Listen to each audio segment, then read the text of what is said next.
Betul. Itu saya ucapkan 1 hari sesudah Mahkamah Konstitusi mengeluarkan putusan 90 itu. Dan saya mengatakan putusan ini problematik dan mengandung cacat hukum di dalamnya.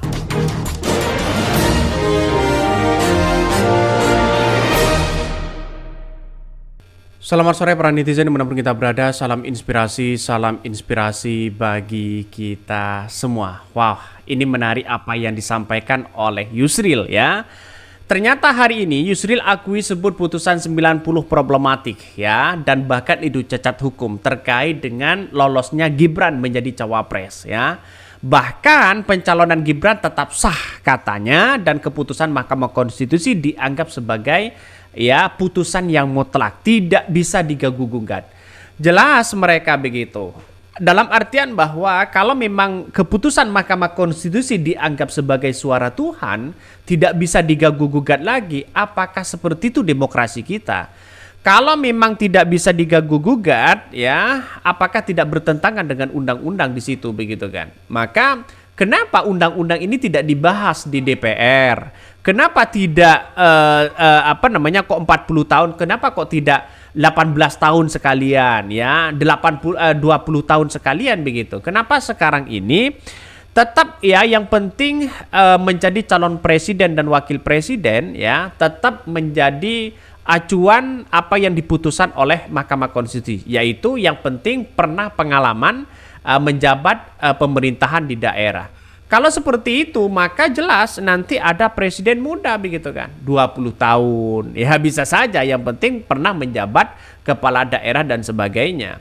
Tapi saya kira dengan putusan ini kenapa Yusril bisa mendukung begitu kan ya, terkait dengan kalau memang ini cacat hukum begitu. Itu yang justru dipertanyakan begitu masyarakat Indonesia. Padahal menurut saya pribadi Yusril itu adalah guru besar begitu kan, dalam artian profesor mereka sebagai pakar hukum tata negara begitu, dianggap sebagai orang yang kemudian punya pengaruh besar begitu. Tapi dampaknya sekarang kenapa seorang Yusril bisa seperti itu begitu, dan itu yang menjadi pertanyaan hari ini begitu kan. Maka saya katakan sejak awal, kepentingan apa yang menyelimuti sekarang ini begitu. Saya kira pernyataan Yusril dengan dulu dengan yang sekarang itu menjadi pertimbangan di Mahkamah Konstitusi. Ya kita lihat saja nanti begitu kan di Mahkamah Konstitusi bagaimana. Apakah Yusril nantinya begitu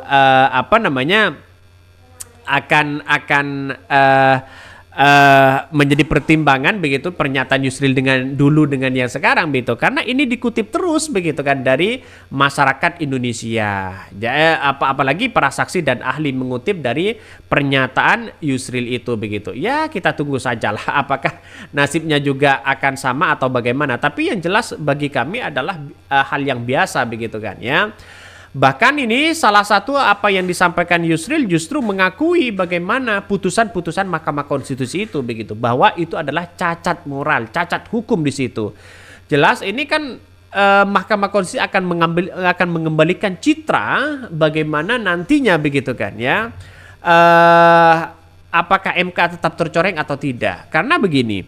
Karena si paman ya di Mahkamah Konstitusi dulu begitu kan ya, justru terafiliasinya kepada Gibran, kepada keluarga Jokowi di situ begitu. Beda lagi kalau semisal bukan si paman, ya bisa saja tidak ada kepentingan sama sekali dengan Gibran. Karena ini si paman kok begitu kan ya, si paman mereka begitu jelas begitu di depan mata begitu kan. Maka sejak awal saya katakan bahwa wah Yusril ini akan tidak berkutik lagi di situ begitu kan ya. Karena dengan ucapan-ucapan yang kemudian dulu dijadikan sebagai bahwa pencalonan Gibran dianggap sebagai orang yang kemudian cacat hukum dan sebagainya begitu. Dan bahkan ini salah satu mereka mengatakan bahwa Yusril akui putusan 90 problematik dan cacat hukum. Mari kita baca ini.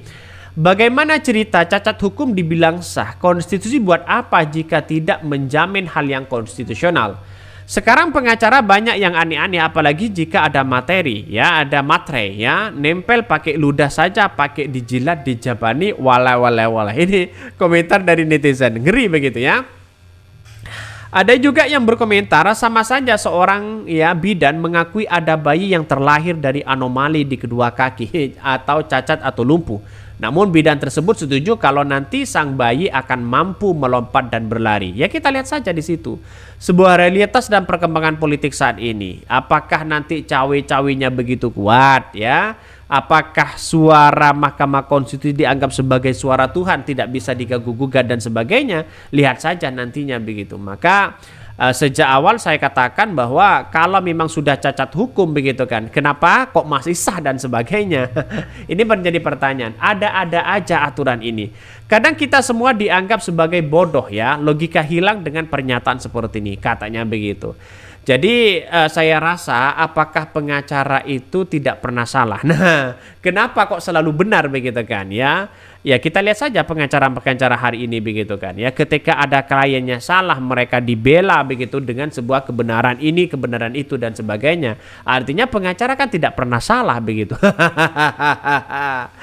Ya, inilah dampaknya demokrasi kita begitu kan. Maka saya kira demokrasi sekarang ini sudah mati kalau menurut saya begitu kan ya. Tidak bisa seobjektivitas ya dari perkembangan kejadian-kejadian yang kemudian mereka kalau salah ya salah, kalau mereka benar ya benar di situ begitu ya. Ini dari Kompas, Ketua Tim Pembela Prabowo Gibran Yusril Ihsan Mahendra mengakui bahwa putusan Mahkamah Konstitusi MK untuk perkara ya 90 ya tentang batas usia pencalonan presiden dan wakil presiden problematik dan cacat hukum. Itu sudah jelas begitu. Kenapa Yusril membela? itu yang menjadi pertanyaan begitu kan. Adapun keputusan itu terjadi yang menjadi ruang bagi Gibran Rakabuming Raka yang maju sebagai calon wakil presiden cawapres di pemilihan presiden Pilpres 2024. Padahal usianya belum 10 tahun. Bahkan ya pasal ya diktum putusan jelas menyatakan bahwa berusia paling rendah 40 tahun. Itu bertentangan ya dengan Undang-Undang tahun 1945. Yusril mengatakan problematika putusan itu terletak pada kesalahan teknis ya dalam pembuatan putusan ketika dua orang hakim konstitusi menyatakan memiliki alasan berbeda. Bahkan menurut Yusril pendapat dua hakim tersebut lebih tepat dikategorikan sebagai pendapat berbeda ya. Kenapa kok mereka mau begitu kan? Padahal kalau kita secara logika begitu kan ya, hanya dua mereka yang setuju, hanya dua yang kemudian memberikan opini yang berbeda. Yang kedua mereka tidak setuju juga begitu kan. Ya kenapa kok bisa mereka menang begitu? Dan itu yang kita lihat. Apakah nanti pengkabulan di Mahkamah Konstitusi apakah benar akan diskualifikasi atau tidak? Tapi yang jelas apa yang disampaikan oleh Yusril ini memang benar cacat hukum di situ begitu kan. Saya kira kalau sudah cacat hukum kenapa mereka sah? Ya karena keputusan dari Mahkamah Konstitusi itu adalah bersifat mutlak katanya, tidak bisa diintervensi apapun. Nah, ya semoga saja Mahkamah Konstitusi nantinya memberikan keadilan bagi kita begitu kan. Dalam artian bahwa semoga berpihak kepada rakyat ya, memikirkan bangsa kita ke depan. Mungkin itu ya yang kami sampaikan ya. Tonton terus channel Ho dari Podcast Rakyat ini karena ada berita-berita menarik dan viral setiap harinya. Salam para netizen, salam inspirasi bagi kita semua. Jangan lupa di subscribe di YouTube Ho dari Podcast Rakyat ini.